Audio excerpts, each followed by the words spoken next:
Hello standard 5, कैसे हैं आप लोग। आज मैं आप लोगों को व्याकरण पाठ 4 लिंग के बारे में पढ़ाने जा रही हूँ।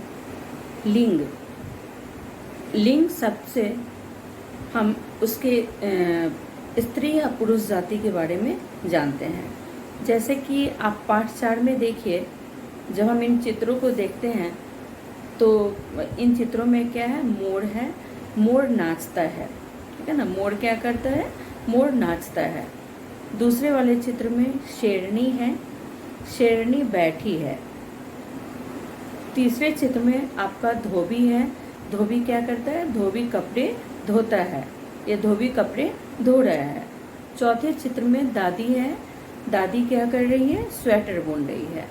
तो इस तरह आपने देखा कि ये क वर्ग के अंतर्गत जो दो शब्द हैं, एक तो मोर है और दूसरा धोबी है। तो इन शब्दों में आपने देखा कि मोर और धोबी शब्द जो है वो पुरुष जाति का बोध करवा रहे हैं। मोर और धोबी शब्द से पुरुष जाति का ज्ञान होता है। और ख जो दूसरा समूह है ख, उससे एक चित्र में शेरनी है और दूसरे में दादी है। तो शेरनी और दादी दोनों शब्द स्त्री जाति का बोध करा रहे हैं, ठीक है ना। तो इस तरह हम जानते हैं कि शब्द के जिस रूप से पुरुष या स्त्री जाति का बोध हो उसे हम लिंग कहते हैं। शब्द के जिस रूप से उसके पुरुष जाति या उसकी स्त्री जाति के बारे में पता चलता है उसे हम क्या कहते हैं, लिंग कहते हैं। लिंग जो होता है, पुरुष या स्त्री जाति जो होता है वो प्राणीवाचक शब्दों में भी होता है और अप्राणीवाचक शब्दों में भी होता है। मतलब सजीव वस्तुओं में भी स्त्रीलिंग और पुल्लिंग होते हैं और अप्राणीवाचक मतलब निर्जीव वस्तुओं में भी स्त्रीलिंग और पुल्लिंग होते हैं। तो इस आधार पर लिंग के दो भेद होते हैं, ठीक है। एक हो गया, लिंग के कितने भेद हो गए, दो भेद हो गए। एक हो गया पुल्लिंग और दूसरा हो गया स्त्रीलिंग। पुल्लिंग जैसा कि नाम से ही पता चलता है, जिससे पुरुष जाति का बोध हो, मतलब पुरुष जाति का बोध कराने वाले शब्दों को हम क्या कहते हैं, पुल्लिंग कहते हैं। जिस शब्द से पुरुष जाति के बारे में पता चले, पुरुष जाति का बोध हो, उसे हम पुल्लिंग कहते हैं। पुरुष जाति के अंतर्गत जैसे भाई हो गया, मामा हो गया, चाचा हो गए, पापा हो गए, मामा जी हो गए, ये सभी पुरुष जाति के अंतर्गत आते हैं। जैसे मोर हो गया, घोड़ा हो गया, हाथी हो गया, ये सभी पुरुष जाति के अंतर्गत आते हैं। तो इसे हम पुल्लिंग कहते हैं। जिस शब्द से पुरुष जाति के बारे में पता चलता है उसे हम क्या कहते हैं, पुल्लिंग कहते हैं, ठीक है ना। जैसे इन चित्रों में आप देखिए, राजा है, राजा कहाँ घूम रहा है, बगीचे में घूम रहा है। और अगर शब्द पुरुष जाति का हो, पुल्लिंग हो, तो क्रिया का जो रूप होता है वो भी पुल्लिंग रूप में ही प्रयोग किया जाता है। जैसे देखिए यहाँ पे आप, राजा है तो राजा बगीचे में घूम रहा है या फिर घूम रहे हैं। अगर यहाँ पर रानी होता तो यहाँ पे जो क्रिया का रूप होता है वो स्त्रीलिंग में बदल जाता है। जैसे रानी बगीचे में घूम रही हैं, ठीक है। दूसरे चित्र में है दादाजी, दादाजी टेलीविज़न देख रहे हैं, ठीक है ना। दादाजी क्या कर रहे हैं, टेलीविज़न देख रहे हैं। अगर दादी होता है मतलब स्त्री जाति का बोध होता, स्त्रीलिंग रूप होता, तो यहाँ पे क्रिया का रूप भी बदल जाता है, दादी जी टेलीविज़न देख रही हैं, ठीक है। तो पुरुष और स्त्री जाति से उसकी जो क्रिया का रूप होता है, क्रिया का जो प्रयोग किया जाता है, उससे क्रिया का रूप भी बदल जाता है। आपने देखा तो इस पुरुष जाति के बारे में, पुल्लिंग के बारे में आपने जान लिया। अब हम जानेंगे स्त्रीलिंग। स्त्रीलिंग क्या है? स्त्री जाति का बोध कराने वाले शब्द को हम स्त्रीलिंग कहते हैं। जिस शब्द से स्त्री जाति का बोध हो, ठीक है ना। एक चीज़ और जान लीजिए, पुरुष जाति में नर भी आते हैं। पुरुष जाति को हम नर, जैसे पुरुष बोलते हैं पुरुष या नर, उसी तरह स्त्री जाति में स्त्री या मादा, ठीक है ना। स्त्री जाति का बोध कराने वाले शब्दों को हम क्या कहते हैं, स्त्रीलिंग कहते हैं।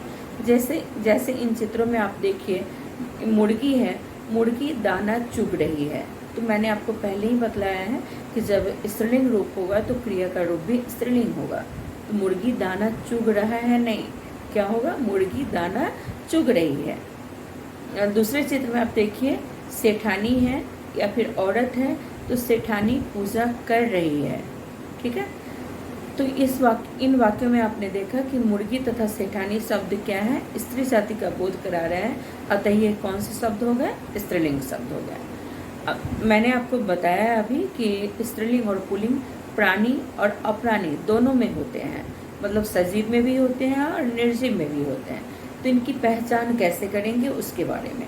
प्राणीवाचक शब्दों में लिंग की पहचान आसानी से हो जाती है। प्राणीवाचक जो शब्द होते हैं, मतलब इस सजीव वस्तुएं जो होती हैं उनमें जो स्त्रीलिंग का पहचान या लिंग का पहचान, पुल्लिंग का पहचान आसानी से किया जा सकता है। लेकिन अप्राणीवाचक शब्द जो होते हैं उनमें लिंग के पहचान में थोड़ी कठिनाई होती है। तो जब हम वाक्य में उनका प्रयोग करते हैं तो कौन सा लिंग है उसके बारे में हम जान जाते हैं, मतलब वाक्य में प्रयोग करने पर उसके लिंग के बारे में हम जान जाते हैं। जैसे प्राणीवाचक शब्द हो गए आपके दादा, तो दादा क्या है, पुल्लिंग है, मतलब पुरुष जाति के है, तो उसका स्त्रीलिंग क्या होगा, दादी।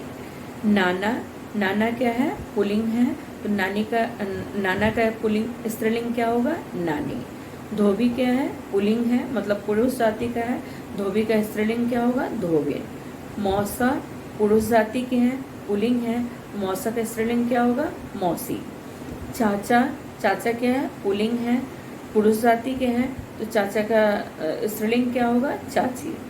पोता, पोता क्या है, पुरुष जाति का है, मतलब नर जाति का है, पुरुष जाति का है, तो पोता का स्त्रीलिंग क्या होगा, पोती।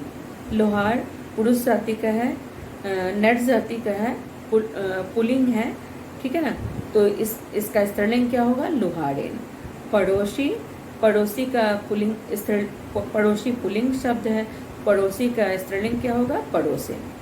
तो ये देखिए सभी प्राणीवाचक शब्द हैं, मतलब सजीव वस्तुएं सजीव हैं, ठीक है ना, तो इनका जो लिंग है हम आसानी से पहचान गए हैं। गायक, गायक क्या है, पुल्लिंग है, और गायक का स्त्रीलिंग क्या होगा, गायिका। अभिनेता, अभिनेता का स्त्रीलिंग क्या होगा, अभिनेत्री। लेखक, लेखक का स्त्रीलिंग क्या होगा, लेखिका। लड़का, लड़का का स्त्रीलिंग क्या होगा, लड़की। बेटा, बेटा का स्त्रीलिंग क्या होगा, बेटी। सेठ, सेठ का स्त्रीलिंग क्या होगा, सेठानी। माली, माली का स्त्रीलिंग क्या होगा, मालिन। ग्वाला, ग्वाला का स्त्रीलिंग क्या होगा, ग्वालिन। बकरा, बकरा का स्त्रीलिंग क्या होगा, बकरी। ठीक है, तो ये आपने देखा कि प्राणीवाचक शब्द में लिंग किस तरह से हम जानते हैं या फिर लिखते हैं। अब कुछ शब्द ऐसे होते हैं जो लिंग बदलने पर बिल्कुल अलग हो जाते हैं, बिल्कुल भिन्न हो जाते हैं। जैसे पिता, माता, पिता, माता। राजा, रानी। युवक, युवती। पति, पत्नी, बिल्कुल ही अलग हो गए, ये मिलते नहीं हैं बल्कि अलग हो गए हैं। वर, वधू। बैल, गाय। तो ये शब्द ऐसे हैं जिनका लिंग बदला गया है, तो ये बिल्कुल भिन्न हो गया, बिल्कुल अलग हो गया है। अब है कि कुछ शब्द सदा पुल्लिंग होते हैं।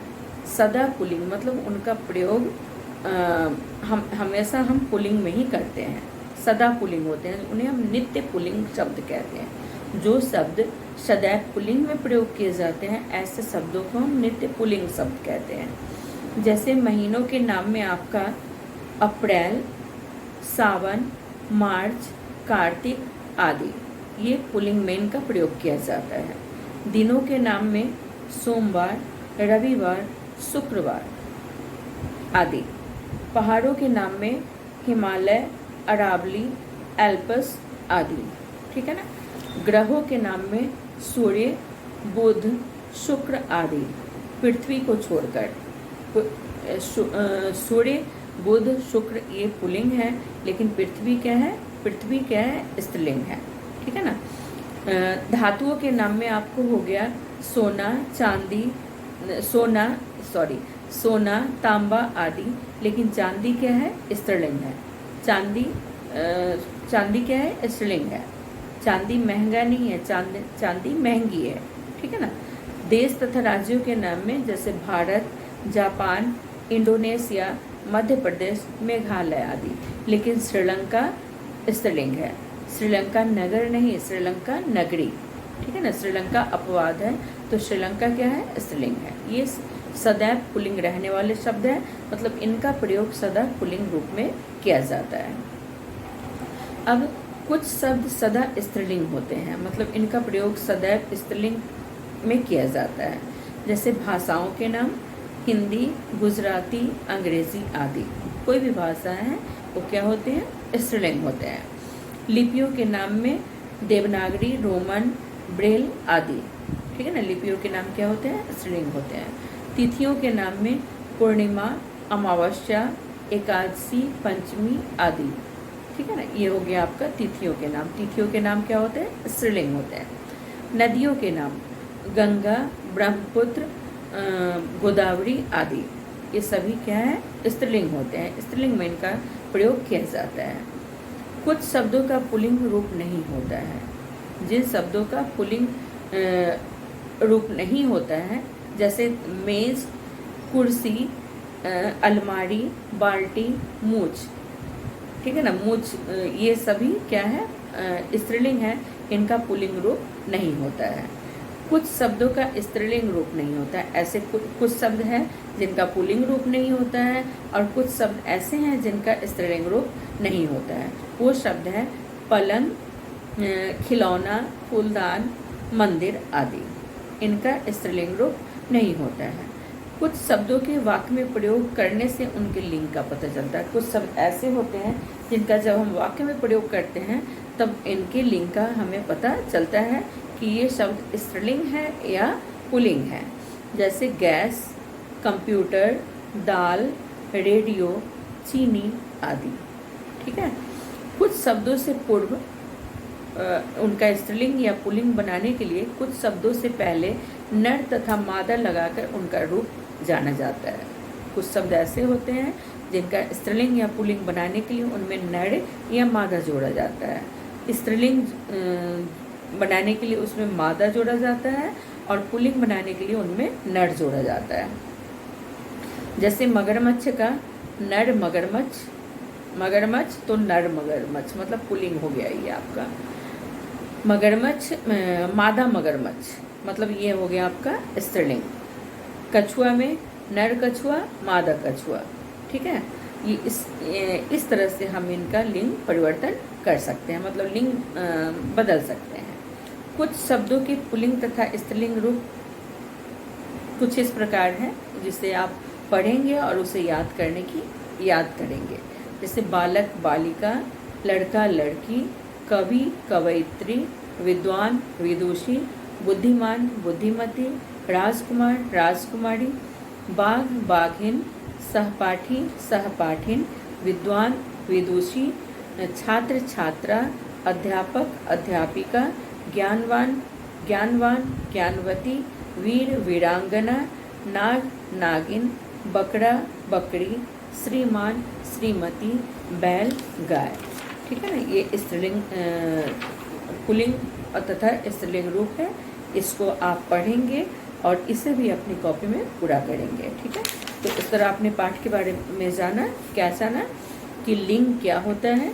सबसे पहले आप ये जान लीजिए कि लिंग के माध्यम से, लिंग शब्दों के माध्यम से वाक्य में पुरुष या स्त्री शब्द का बोध सरलता से जाना जा सकता है। ये क्या है, संज्ञा के कारकीय रूप है, संज्ञा के कारकीय रूप है। तो अब आपने जाना कि लिंग कितने प्रकार के होते हैं। लिंग दो प्रकार के होते हैं। पहला भेद है लिंग का स्त्रीलिंग और दूसरा भेद क्या है, पुल्लिंग है। हिंदी में लिंग दो प्रकार के होते हैं, स्त्रीलिंग और पुल्लिंग। जो शब्द पुरुष जाति का बोध कराते हैं उन्हें हम पुल्लिंग कहते हैं। जिन शब्दों से स्त्री जाति के बारे में पता चलता है, स्त्री जाति का बोध कराते हैं, उन्हें हम स्त्रीलिंग कहते हैं। जो कुछ शब्द लिंग बदलने पर बिल्कुल अलग हो जाते हैं, जैसे पति पत्नी, वर वधू, माता पिता आदि, इनका रूप गाय बैल, बैल गाय आदि, ठीक है ना। तो इनका रूप भी बिल्कुल बदल जाता है। कुछ शब्द सदैव पुल्लिंग रहते हैं मतलब कुछ शब्दों का प्रयोग सदा पुल्लिंग में किया जाता है, जैसे हिमालय हो गया, सोमवार हो गया। कुछ शब्द जो होते हैं वो सदैव स्त्रीलिंग में रहते हैं, जैसे गंगा हो गया, पूर्णिमा हो गया आदि। तो इस तरह आपने जाना कि जो प्राणीवाचक शब्द होते हैं उनमें हम लिंग की पहचान सरलता से कर लेते हैं, लेकिन जो अप्राणीवाचक शब्द होते हैं उनके लिंग पहचान में थोड़ी कठिनाई होती है, और जब हम वाक्य में उनका प्रयोग करते हैं तो उसके लिंग के बारे में हमें पता चल जाता है। ठीक है, तो इस पाठ को अच्छे से पढ़ेंगे और फिर प्रश्न उत्तर पूरा करेंगे। Thank you class.